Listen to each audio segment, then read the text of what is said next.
एक साधारण लड़की की जिंदगी, एक अमानवीय साजिश और एक रहस्य जो अब तक छिपा हुआ था। क्या आप तैयार हैं जानने के लिए कि कैसे सीबीआई को संदिग्ध का फोन मिला और उसने मनीषा हत्याकांड के मास्टरमाइंड का पर्दाफाश कर दिया? इस कहानी में है धमाके, गवाहियां, डिजिटल सबूत और एक खतरनाक जमीन विवाद जो इस केस को सिर्फ हत्या नहीं बल्कि एक सोची समझी साजिश बनाता है। वीडियो के अंत तक बने रहिए क्योंकि हर खुलासा आपको चौंका देगा और आपको असली सच तक ले जाएगा। सीबीआई को संदिग्ध का फोन मिला और उसके डेटा की जांच शुरू की गई। पता चला कि मोबाइल की अंतिम कॉलें मनीषा के संपर्क से जुड़ी थीं, जो उस दिन हुई जब वह अपने गांव से कॉलेज जा रही थी। गवाहों ने बताया कि संदिग्ध अक्सर मनीषा के आसपास दिखाई देता था। जांचकर्ताओं ने उसके व्यवहार का निरीक्षण किया और पाया कि सामान्य बातचीत में वह शांत रहता था, लेकिन जैसे ही मनीषा का नाम आता वह चुप हो जाता। सोशल मीडिया पर उसके व्हाट्सएप अकाउंट की जांच में कुछ हटाए गए संदेश मिले जिनमें मनीषा का जिक्र था। सीबीआई ने संदिग्ध से सख्त पूछताछ की और पूछा कि उस दिन मनीषा से उसने क्या कहा। उसने दावा किया कि केवल कॉलेज की बातें हुई थीं। हालांकि कॉल काफी समय तक चली और लोकेशन डेटा ने दिखाया कि वह उसी समय मनीषा के रास्ते के पास मौजूद था। मनीषा के मामा ने बताया कि संदिग्ध को अक्सर उनके घर के पास बाइक पर देखा गया। मनीषा ने कभी कभी शिकायत की कि वह उससे ज्यादा बातचीत करने की कोशिश करता और यह उसे असहज करता। फोन से रिकवर हुए संदेशों में लिखा था कि हमें मिलना चाहिए, लेकिन मनीषा ने जवाब नहीं दिया। पड़ोसी ने कहा कि उस शाम उन्होंने संदिग्ध को गुस्से में फोन पर कहते सुना कि यह काम आज खत्म हो जाएगा। कॉल प्रीपेड सिम से की गई थी जो स्थानीय टावर से जुड़ी थी। मनीषा के पिता ने बताया कि बेटी ने कहा था कोई उसे परेशान कर रहा है, लेकिन उसने नाम नहीं बताया। पूछताछ के दौरान संदिग्ध बार बार पानी मांगता और नजरें झुका लेता। मनीषा की सहेली ने भी बताया कि संदिग्ध अक्सर स्कूल के बाद गली में खड़ा होकर उसका इंतजार करता था और मनीषा ने एक बार डरते हुए कहा कि वह उससे दूर रहे। सीबीआई ने गांव के पास एक दुकान के सीसीटीवी फुटेज की जांच की जिसमें संदिग्ध को बाइक पर मनीषा के रास्ते की ओर जाते देखा गया। इसी दौरान फोन से एक वॉइस नोट भी रिकवर हुआ जिसमें संदिग्ध कहते सुनाई दिए कि बात खत्म करनी है। जब सीबीआई ने पूछताछ के दौरान यह पूछा कि यह सब किसके लिए था, तो संदिग्ध ने दावा किया कि यह किसी दोस्त से हुए झगड़े के कारण था, लेकिन वॉइस नोट का समय मनीषा के गायब होने से ठीक पहले का निकला। जांच में यह भी सामने आया कि संदिग्ध ने मनीषा की तस्वीरों पर लाइक किया था, पर घटना से पहले उसने अपनी सभी डिजिटल गतिविधियां मिटा दी थीं। सीबीआई ने फोन से हटाए गए फोटो और संदेश रिकवर किए जिनमें संदिग्ध कई बार नहर के पास खड़ा दिखाई दिया। फोन के मेटाडेटा ने पुष्टि की कि वही डिवाइस फोटो लेने वाला था। फोरेंसिक जांच में यह भी पता चला कि संदिग्ध कई बार नर्सिंग कॉलेज का नंबर ढूंढता रहा और लोकेशन पैटर्न से यह साबित हुआ कि हत्या से पहले वह बार बार कॉलेज और आसपास के खेतों के पास गया। एक गवाह ने बताया कि उसने संदिग्ध को खेतों की ओर जाते देखा और वह बार बार पीछे मुड़कर देख रहा था जैसे कोई उसे न देख ले। अन्य रिकवर हुए संदेशों में योजनाओं का जिक्र था जिसमें साफ तौर पर लिखा था कि रास्ता साफ रखा जाए और कोई गवाह न रहे।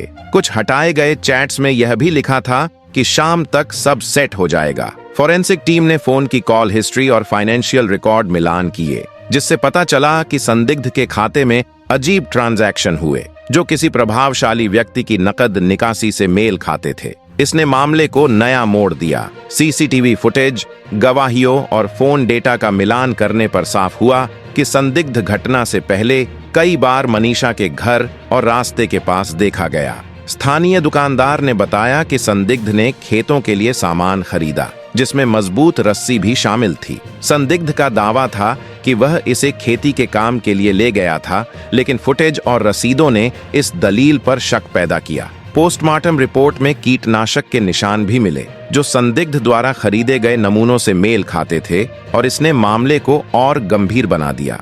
आगे की जांच में डिजिटल फिंगरप्रिंट से कुछ हटाए गए सर्च रिकॉर्ड भी मिले जिनमें शव को नहर में फेंकने की जानकारी थी। ये सबूत जांच की दिशा स्पष्ट करने लगे। सीबीआई ने पाया कि संदिग्ध की कथाओं में विरोधाभास थे और वह पूछताछ के दौरान लगातार अपनी बातें बदल रहा था। उसकी जुबानी दलीलें और डिजिटल साक्ष्य बिल्कुल अलग कहानी बता रहे थे। सभी सबूतों से यह संकेत मिलने लगा कि यह अपराध सुनियोजित और योजनाबद्ध था और इसमें और भी लोग शामिल हो सकते थे। जिन पर आगे कड़ी जांच की आवश्यकता थी। जैसे जैसे सीबीआई की जांच आगे बढ़ी, मोबाइल से निकलते सबूत मामले की जटिलता को और बढ़ाते और सुलझाते रहे। संदिग्ध का फोन हर बार नई कहानी बयान कर रहा था। रिकवर हुए संदेशों और कॉल रिकॉर्ड ने यह स्पष्ट कर दिया कि हत्या केवल एक व्यक्ति की सनक नहीं थी, बल्कि इसके पीछे एक गहरी साजिश थी। फोन में एक महत्वपूर्ण चैट मिली जिसमें लिखा था कि आज शाम तक सब सेट हो जाएगा। दूसरी ओर से जवाब आया कि गवाह मत छोड़ना। यह संदेश घटना के दिन का था। जब सीबीआई ने इसे संदिग्ध से मिलाया तो उसने कहा कि यह सिर्फ किसी डिलीवरी की बात थी, लेकिन लोकेशन, डेटा और समय ने साबित किया कि यह बातचीत हत्या के समय और स्थान से मेल खाती थी। जांच में यह भी सामने आया कि हत्या के ठीक पहले और बाद में संदिग्ध ने बार बार एक ही अनजान नंबर पर कॉल की थी। जांच में सामने आया कि संदिग्ध द्वारा बार बार संपर्क किए जाने वाला नंबर बाद में लोकल बिजनेसमैन के नाम से रजिस्टर्ड पाया गया। यह व्यक्ति मनीषा के कॉलेज और स्कूल के पास दुकान चलाता था।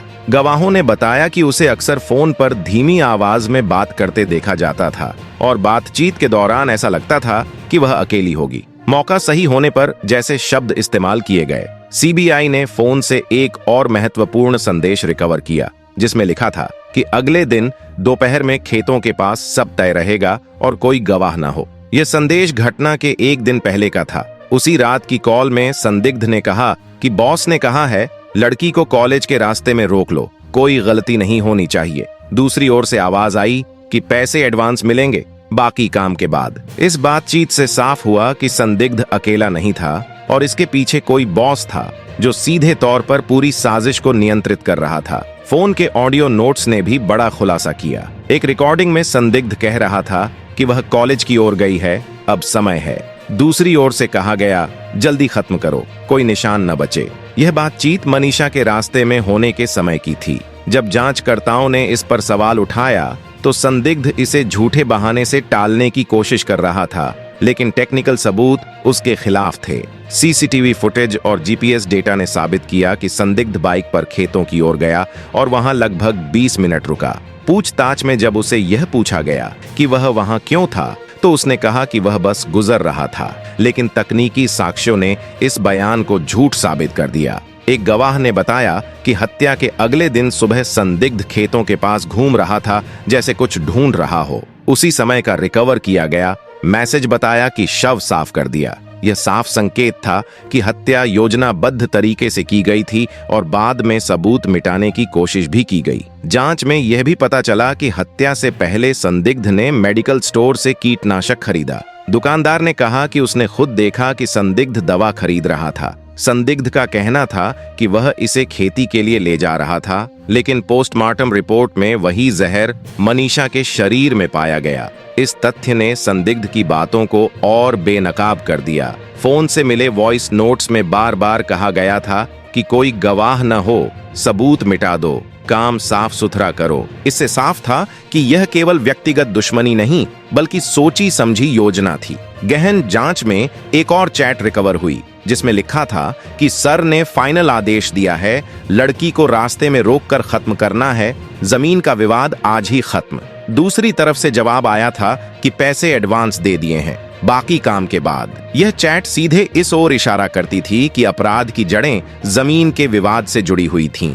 जांच आगे बढ़ने पर सीबीआई ने यह भी पाया कि संदिग्ध और लोकल बिजनेसमैन के बीच लगातार बातचीत हो रही थी।